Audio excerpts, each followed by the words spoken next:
आजच्या पानातील मोतीमध्ये आपण ऐकणार आहोत भारताचे महान तत्वज्ञ, शिक्षण तज्ञ आणि माजी राष्ट्रपती डॉक्टर सर्वपल्ली राधाकृष्णन यांचा प्रेरणादायी विचार. स्वागत आहे पानातील मोतीमध्ये. शिक्षक हा समाजाचा मार्गदर्शक असतो. एखादा शिक्षक केवळ पुस्तकातील धडे शिकवत नाही, तर तो विद्यार्थ्याला जीवन समजून घेण्याची दिशा देतो. ज्ञान देणारा शिक्षक एका विद्यार्थ्याचं भविष्य घडवतो आणि असे हजारो विद्यार्थी घडले तर संपूर्ण समाजाचं भविष्य बदलतं.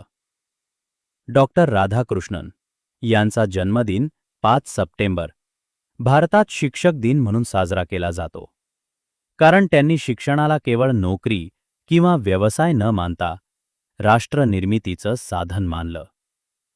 आजच्या काळात आपल्याकडे माहिती सहज उपलब्ध आहे, पण योग्य विचार करण्याची दिशा देणारा मार्गदर्शक तितकाच महत्त्वाचा आहे. म्हणूनच आज आपण आपल्या आयुष्यात ज्ञान देणाऱ्या प्रत्येक शिक्षकाबद्दल कृतज्ञता व्यक्त करूया.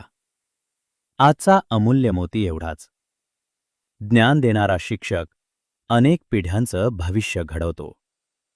शिक्षकांचा आदर करा, ज्ञानाचा स्वीकार करा आणि त्या ज्ञानाचा उपयोग समाजाच्या भल्यासाठी करा. पुन्हा भेटूया उद्या एका नवीन पानातील मोती सोबत. तोपर्यंत आमच्या फेसबुक पेजला लाईक करा, यूट्यूब चॅनल सबस्क्राईब करा आणि इंस्टाग्रामवर फॉलो करायला विसरू नका.